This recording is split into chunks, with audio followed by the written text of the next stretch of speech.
Hello dear students, welcome back to my YouTube channel. तो आज के वीडियो में हम लोग पढ़ेंगे क्लास 6 का मैथ। तो इसके अंतर्गत आज हम लोग सीखेंगे अभ्यास 10F।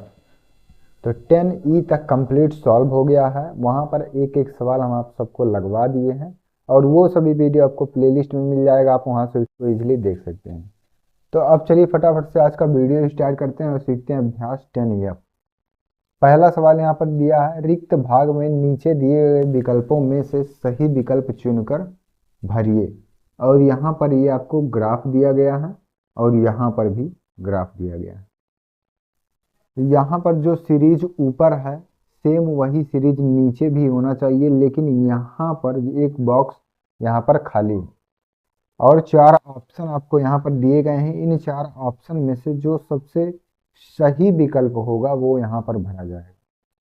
तो इन दोनों का जो साइड साइड में है यहाँ पर LCM ज्ञात किया गया है 8 और 12 का। तो अगर इसको 2 से काट देंगे तो 2 चौक 8, 2 छक 12। फिर इसको 2 से काटेंगे, 2 दूनी 4, 2 तीन 6। 2 से काटेंगे तो 2 एक कम 2, 3 नहीं कटेगा। फिर 3 से काटेंगे तो 1 1। तो यहाँ पर देखिए जो बीच का संख्या है 2 दूनी 4, 4 दूनी 8, 8 तिरिक 24। तो यहाँ पर जो पहला सीरीज है ये आपका यहाँ पर सही हो गया है। इन दोनों का LCM ज्ञात किया गया है। LCM मतलब इसका लासा ज्ञात किया गया है। तो लासा ज्ञात करने के बाद आया है 24। तो बीच का जो संख्या है यहाँ पर 24 है। अब यही काम हमको नीचे की जो यहाँ पर संख्याएं दी हुई हैं इन संख्याओं के साथ करना है। 15 और 35 का हमको LCM यहाँ पर निकाल ले। 3 से अगर इसको काटेंगे तो 3 पचे 15 और ये 35 नहीं कटेगा तो इसको ऐसे उतार लेंगे। अब 5 से काटेंगे तो 5 एक कम 7 से काटेंगे तो 1 1। अब इसका गुणा कर दीजिए तो 3 पचे 15, 15 सत्ते 105। 105 इसका क्या आ गया LCM। तो बीच का जो ये रिक्त भाग है इस बॉक्स में 105 यहाँ पर भर 105। अब देखना है 105 किस ऑप्शन में है, तो ऑप्शन नंबर 3 में है, इसीलिए ऑप्शन नंबर 3 आपका यहाँ पर सही हो जाएगा। जो किनारे किनारे हैं इनका यहाँ पर लासा ज्ञात किया गया है। तो बीच का जो यह संख्या है ये इन दोनों का लासा है और ये इन दोनों का लासा, ये बीच की जो संख्या। पहला सवाल आ गया होगा समझ में। अब दूसरा सवाल देखिए, 24 12 और 60 दिया है। यहाँ 21 और रिक्त भाग है फिर 49 दिया है। यहाँ पर क्या करना है आपको, यहाँ पर आपको HCF ज्ञात करना है जिसको कहते हैं मासा। तो 24 और 60 का मासा ज्ञात करना है। तो यहाँ पर हम भाग विधि से ज्ञात करेंगे। गुणनखंड विधि से आपको अगर करना हो तो आप इस प्रकार से यहाँ पर कर सकते हैं। तो पहले भाग विधि से सॉल्व करते हैं। तो 24 दूनी 48, 10 में से 8 गया 2 और यहाँ 5 में से 4 गया 1। और यहाँ पर जब 24 को 24 में 12 24, तो ये जो 12 संख्या आया यही यहाँ पर इसका जो मासा है वो 12, मासा बराबर 12। अगर इसको गुणनखंड विधि से देखा जाए तो 2 से काटेंगे तो 2 एक कम 2, 2 दूनी 4। फिर 2 से काटेंगे 2 छक 12। फिर 2 से काटेंगे 2 तीन 6 और ये 3 से काटेंगे 1। 60 को 2 से डिवाइड करेंगे तो 30। फिर 2 से काटेंगे तो 2 एक कम 2, 2 पंचे 10। फिर 3 से काटेंगे 3 पचे 15 और 5 से काट देंगे तो 1। दोनों में जो कॉमन है तो यहाँ पर 2 यहाँ है, यहाँ पर भी है, तो इसको एक बार लिखेंगे। यहाँ पर भी 2 है और यहाँ पर भी 2 है, तो गुणे 2। फिर 2 है, यहाँ 3 है, फिर यहाँ 3 है तो यहाँ 3 है, तो इसका एक पेयर बन गया। तो 2 दूनी 4 3 12। तो इसका 12 आ गया। गुणनखंड विधि से ये है और ये भाग विधि से है। तो यहाँ पर ये जो बीच की संख्या है यहाँ पर क्या किया गया है, इन दोनों का जो साइड साइड में है इनका यहाँ पर HCF ज्ञात किया गया है। तो ठीक इसी प्रकार से अब 21 और 49 का अगर हम यहाँ पर मासा ज्ञात कर ले रहे हैं तो वही यहाँ पर रिक्त भाग में यहाँ भरा जाना है। तो 21 से 49 में भाग दीजिए। 21 दूनी 42, 9 में से 2 गया 7, और यहाँ से 7 से अब भाग देंगे 21 में, तो 7 त्रिक 21, ये पूरा डिवाइड हो गया। तो 7 जो आया ये क्या हो गया, यही है मासा HCF। तो जो खाली स्थान है इसमें क्या भरना है, 7। 7 किस ऑप्शन में है, तो ऑप्शन नंबर सेकंड में 7 दिया है, इसीलिए ये ऑप्शन आपका सही हो जाएगा। तीसरा सवाल अब देखिए, पहला दूसरा सवाल आपको आ गया होगा समझ में। यहाँ पर इन दोनों का लासा ज्ञात करना है, तो बीच का संख्या आ जाएगा, और यहाँ पर इन दोनों का मासा ज्ञात करना है, ये बीच की संख्या यहाँ पर आ जाएगा। तीसरा सवाल, एक प्राथमिक विद्यालय की कक्षा 1 में 120 और कक्षा 2 में 90 छात्र हैं। इन्हें बड़ी सी बड़ी समान छात्र संख्या में बांटने पर प्रत्येक समूह में छात्रों की संख्या कितनी होगी। तो अब चलिए क्वेश्चन नंबर 3 को यहाँ पर सॉल्व करते हैं। यहाँ पर जो कक्षा 1 में छात्रों की संख्या 120 दिया है, इसको लिखेंगे, और कक्षा 2 में छात्रों की संख्या 90 दिया है।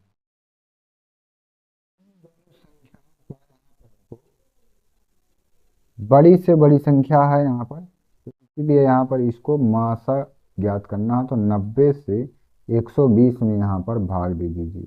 ये इसका मासा हम ज्ञात कर रहे हैं भाग विधि से, तो 90 का टेबल एक ही बार इसमें जाएगा, यहाँ हो जाएगा 0, और 12 में से 9 गया 3, 30 से भाग देंगे अब 90 में, 90 में भाग देंगे तो 30 3 90, ये पूरा कैंसिल हो गया। तो 30 जो आया ये क्या हो गया, ये आपका मासा हो गया, मासा बराबर 30। तो प्रश्न आप पढ़ते हैं, एक प्राथमिक विद्यालय की कक्षा 1 में 120 और कक्षा 2 में 90 छात्र हैं। इन्हें बड़ी सी बड़ी समान छात्र संख्या में बांटने पर प्रत्येक समूह में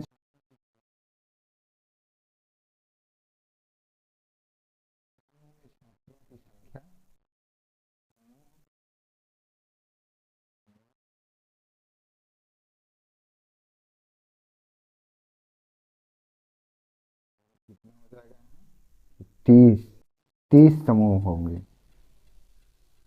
तो क्वेश्चन नंबर 3 तक आपका सॉल्व हो गया है।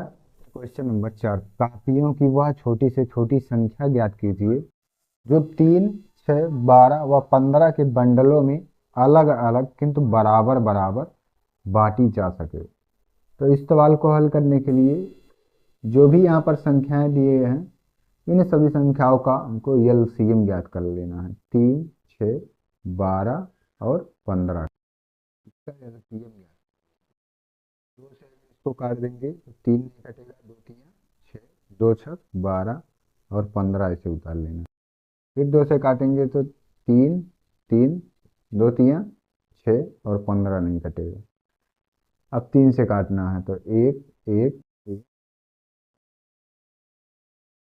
से काट देना है, 1 1 और इसका गुणनफल निकालें तो बराबर यहाँ पर कितना हो जाएगा, 2 गुणे 2 गुणे 3 गुणे 5, तो 2 दूनी 4, 4 3 12, 12 पंचे 60, तो 60 ये जो आया यही आपका यहाँ पर आंसर। प्रश्न समझिए, कापियों की वह छोटी से छोटी संख्या ज्ञात कीजिए जो 3, 6, 12 और 15 के बंडलों में अलग अलग किंतु बराबर बराबर बांटी जा सके। तो कुल कितने बराबर भागों में बांटा जा सकता है, तो 60 बराबर भागों में बांटा जा सकता है। तो क्वेश्चन नंबर 4 आपका यहाँ सॉल्व हो गया है। पांचवा सवाल लिखिए, 55 मीटर लंबे और 22 मीटर चौड़े एक मैदान में वर्गाकार दरियां बिछाई हैं। एक ही नाप की कम से कम बिछाई जाने वाली दरियों की संख्या ज्ञात कीजिए। तो इस सवाल को हल करने के लिए पहले इसका मासा आपको ज्ञात करना है। तो 55 मीटर लंबे और 22 मीटर चौड़े, तो मान लीजिए ये 55 मीटर लंबा है और ये 22 मीटर चौड़ा है। तो 55 और 22 का अगर आपको HCF ज्ञात करना है तो भाग विधि से यहाँ पर इसको ज्ञात करेंगे। तो 22 दूनी 44, 11, फिर 11 से भाग देंगे 22 में, तो 11 दूनी 22, ये पूरा पूरा यहाँ कट गया, तो इसका जो मासा आया वो कितना आ गया? 11। 11 ये ऐसी संख्या है जिससे इसका ये पूरा पूरा यहाँ पर डिवाइड हो गया है। तो 11 जो आया, अब 11 से अगर इस 55 में भाग दें, 11 से अगर 55 में, तो 11 पच्चीस 55, तो ये जो 55 इसका डिस्टेंस है, ये 5 पार्ट में डिवाइड हो जाएगा, 1 2 3 4 और 5। अगर 11 से 22 में भाग दें तो 2 पार्ट में डिवाइड होगा। अब यहाँ पर देखिए, दरियों की संख्या अगर आपको ज्ञात करनी है, दरियों की संख्या, तो दरियों की संख्या ज्ञात करने के लिए आपको मैदान का क्षेत्रफल, मैदान का क्षेत्रफल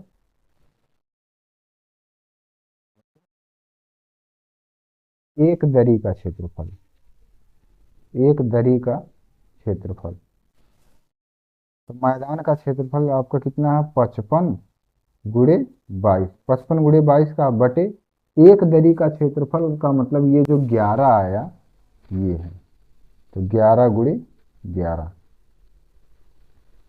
अब 55 से 11 से अगर काट देंगे तो 5, 11 से अगर काट देंगे तो 2, तो ये हो गया 5 गुणे 2, 5 गुणे 2 बराबर 10। तो 10 ही यहाँ पर आपका राइट आंसर हो जाएगा। दरियों की संख्या हमको यहाँ पर ज्ञात करना था, तो पहले एक ही नाप की कम से कम कितनी दरी बिछाई जा सकती है, तो एक दरी का यहाँ पर हम निकाल लिए हैं 11/11। ये जो 11 आया, ये 11 गुणे 11 का आया, मतलब ये 11 सेंटीमीटर लंबा और 11 सेंटीमीटर चौड़ा। तो अगर अभी इसको मिला दें तो यहाँ पर 10 ही आना चाहिए। यहाँ पर इसको मिलाएंगे इस प्रकार से। अब ये जो एक पार्ट है, एक दरी है, वो कितने का है? 11/11। फिर ये कितने का है? ये भी 11/11 का है। ये कितना है? ये भी 11/11। सब यहाँ पर जितने भी यहाँ पर जो दरी का वर्गाकार दरी, वो सभी कितने हैं यहाँ? तो 11/11 के यहाँ पर सभी दरी यहाँ पर हो जाएंगे। तो कुल कितनी दरियाँ यहाँ पर बिछाई जाएंगी? 1 2 3 4 5 6 7 8 9 10। तो 10 दरी यहाँ पर बिछाया जाएगा, तो 10 यहाँ पर आपका राइट आंसर हो जाएगा। तो इसी प्रकार से क्वेश्चन नंबर 4 और 5 यहाँ पर आपका कंप्लीट सॉल्व हो गया है। अब इसके बाद हम लोग सॉल्व करेंगे क्वेश्चन नंबर 6। क्वेश्चन नंबर 6, तीन ग्रह किसी तारे के चारों ओर क्रमशः दो,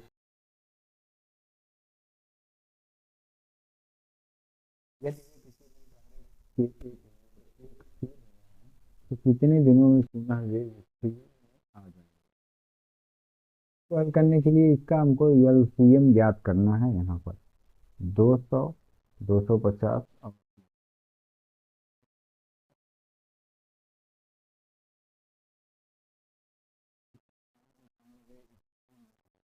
चीज यहाँ पर पता चल जाए।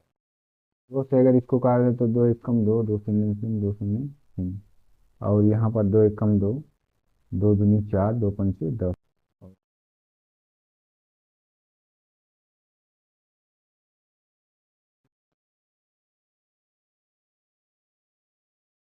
150।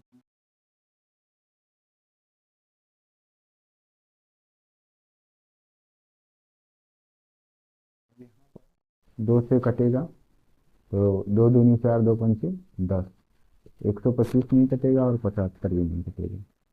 तो अब 3 से इसको देखते हैं। 3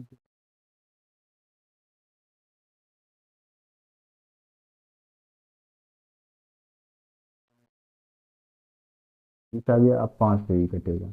5 पचे 25, और 5 दूनी 10, 5 पचे 25, और ये 5 पचे 25। फिर 5 से काट देंगे तो 1 5।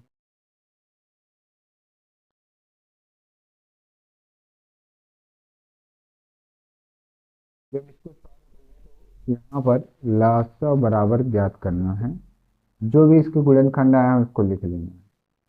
तो 3 बार 2 आया है, 2 गुणे 2 गुणे 2। एक बार 3 है, एक बार 3 है, और 3 बार आया है 5। अब सबका गुणा यहाँ पर कर,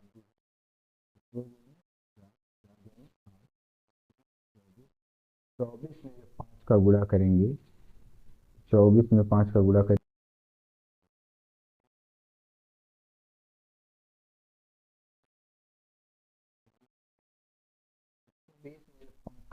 देंगे तो 12×5 = 60, 600 आ गए, 600 यहाँ पर आ गए। और 600 में जब 5 का गुणा करें तो 6×5 = 30, तो 3000 यहाँ पर आ जाएगा। तो 3000 यहाँ आपका लासा आ गया, लासा बराबर 3000। तो प्रश्न में है कि वो कितने दिनों में पुनः उसी स्थिति में आ जाएंगे, तो 3000 दिन, 3000 दिन ही आपका यहाँ पर राइट आंसर हो जाएगा। कितने दिनों में? तो 3000 दिनों में, 3000 दिनों में वो वापस उसी स्थिति में वो आ जाएंगे। तो ये आपका आंसर है। क्वेश्चन नंबर 7 देखिए, कपड़े के 3 थानों में क्रमशः 125 मीटर, 220 मीटर और 275 मीटर कपड़ा है। बड़ी से बड़ी नाप का फीता बताइए जो तीनों थानों के कपड़ों को पूरा पूरा यहाँ पर नाप सके। तो यहाँ पर क्या करना है आपको, इन सभी संख्याओं का आपको एच सी एफ यहाँ पर ज्ञात कर लेना है। तो पहले 220 और 275 का यहाँ पर हम ज्ञात करेंगे भाग विधि से।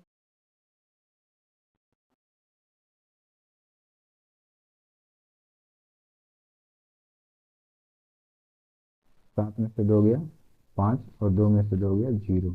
55 से भाग देंगे 220 में, 220 में भाग दीजिए तो कितने बार लगभग जाएगा?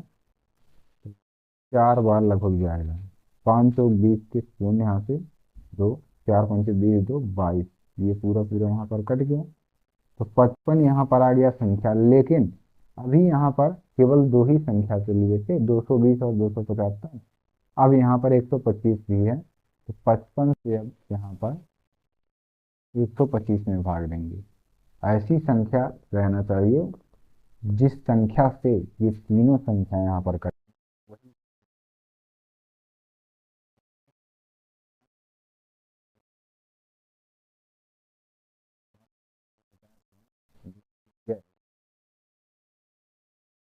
से भाग देंगे।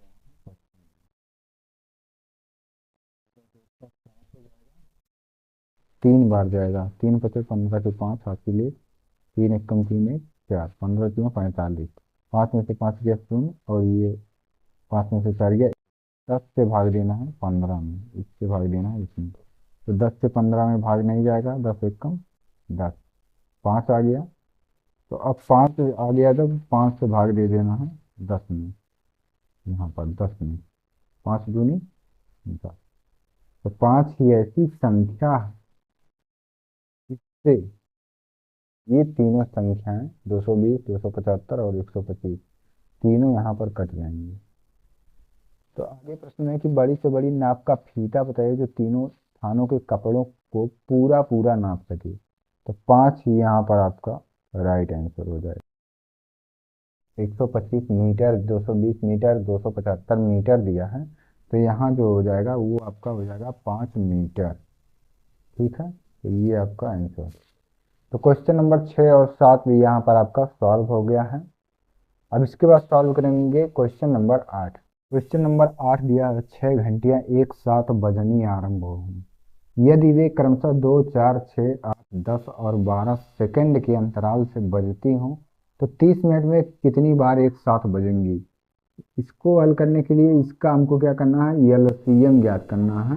2, 4, 6, 8, 10 और 12 का। अगर इसको 2 से यहाँ पर काट दें तो 2 एक कम,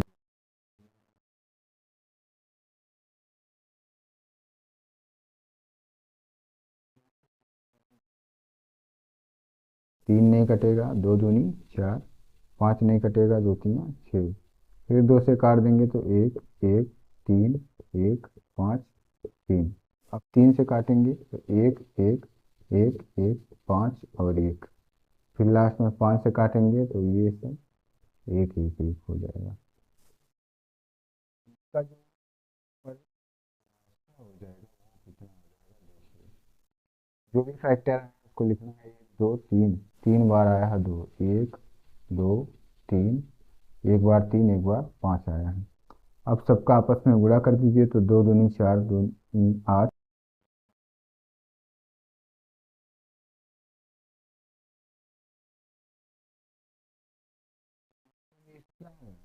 120 यहाँ पर सेकेंड आया है, 120 सेकंड,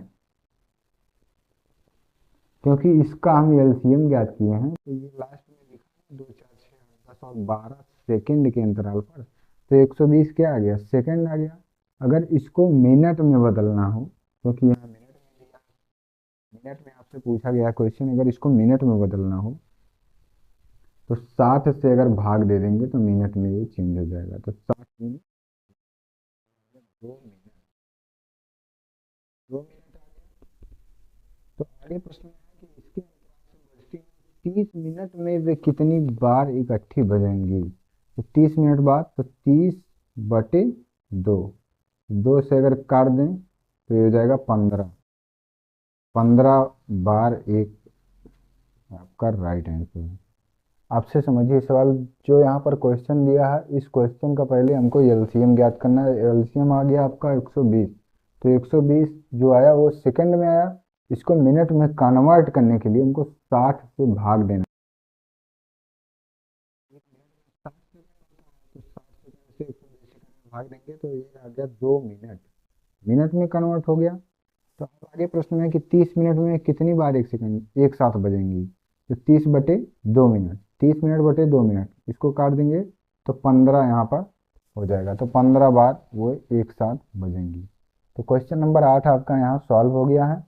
अब देखिए क्वेश्चन नंबर 9, एक टोकरी के आमों को एक बालिका 4 6 और 9 की ढेरियों में सजाती है। प्रत्येक बार एक आम टोकरी में शेष बच जाता है, बताइए कि टोकरी में कम से कम कितने आम हैं। तो यहाँ पर हमको क्या करना है, 6 और 9 का हमको एलसीएम ज्ञात करना पड़ेगा। 2 से अगर इसको काट दें, 2 दूनी 4, 2 तिया 6, 9 नहीं कटेगा। फिर इसको 2 से काटे, 2 एक कम 2, 3 और ये 9। फिर 3 से काटेंगे 1 1 3, और 3 से काट देंगे तो 1 1 1, ये हो गया। अब इसका लासा ज्ञात करेंगे। यहाँ पर इसको लिखेंगे 2 × 2 × 3 × 3, तो 2 दूनी 4, 4 तिया 12, 12 तिया 36, 36 इसका एलसीएम आ गया। अब आगे के प्रश्न में है कि प्रत्येक बार एक आम टोकरी में शेष बच जाता है, बताइए कि टोकरी में कम से कम कितने आम हैं।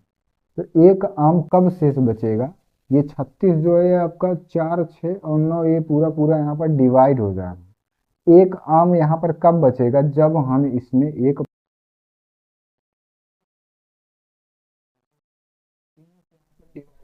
तो शेषफल कुछ नहीं बचेगा।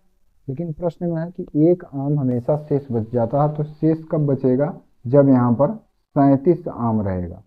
तो इसके आंसर में लिखेंगे 37 आम, यही आपका राइट आंसर है। जब 37 आम रहेंगे तो 4 से अगर काटेंगे तो एक आम बचेगा, 6 से काटेंगे तो एक आम बचेगा, 9 से डिवाइड करेंगे तो एक आम बचेगा। तो 37 ही यहाँ पर आपका राइट आंसर हो जाएगा। तो क्वेश्चन नंबर 8 और 9 भी आपका यहाँ पर सॉल्व हो गया है। कोई डाउट है तो आप कमेंट में जरूर पूछिए, क्वेश्चन नंबर आप लिख लीजिएगा। कौन से क्वेश्चन में आपको दिक्कत है, क्वेश्चन नंबर जरूर लिखिएगा। तो 8वां 9वां प्रश्न सॉल्व हो गया। अब इसके बाद देखते हैं क्वेश्चन नंबर 10 और 11। क्वेश्चन नंबर 10 दिया है, चार पहियों की परिधियां क्रमशः 50 सेंटीमीटर, 60 सेंटीमीटर, 90 सेंटीमीटर और 100 सेंटीमीटर लंबी हैं। कम से कम कितनी दूरी चलने में चारों पहिए साथ साथ पूरे चक्कर लगाएंगे। तो इसका हमको लासा यहाँ पर ज्ञात करना। अगर इसका एलसीएम ज्ञात कर ले रहे हैं तो यहाँ पर ये चीज़ हमको पता चल जाएगी। तो क्रमशः 50 सेंटीमीटर, 60 सेंटीमीटर, 90,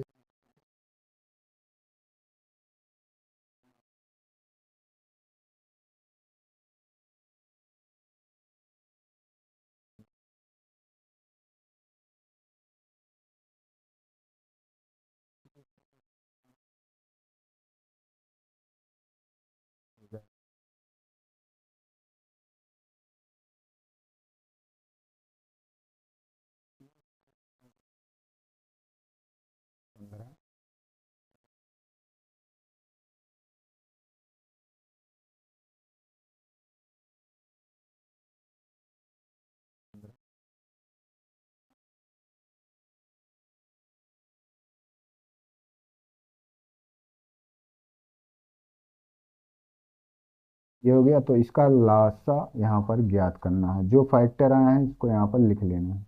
तो 1 2, 2 बार 2, 2 बार 3 और 2 बार 5 आया है।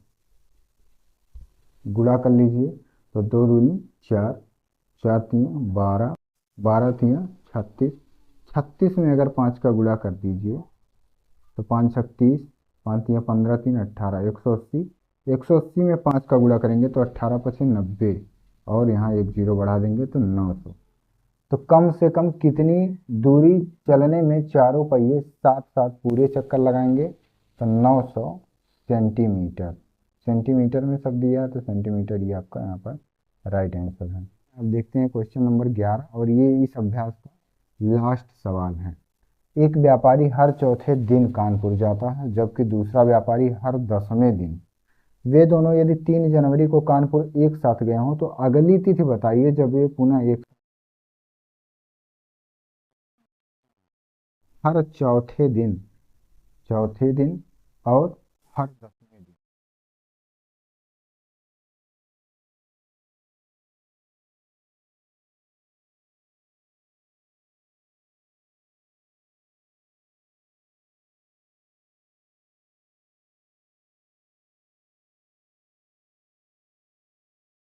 दूनी 4, 4 पंचे 20, 20 दिन बाद वे एक साथ कानपुर जाएंगे। तो अगली तिथि यहाँ पर बताना, तिथि मतलब अगला डेट कौन सा होगा? तो 20 दिन बाद, 3 जनवरी को वो लोग गए थे तो 3 जनवरी में अगर 20 जोड़ दें, 3 में अगर 20 जोड़ दें तो ये हो जाएगा आपका 23 जनवरी। 23 जनवरी को वे एक साथ फिर जाएंगे।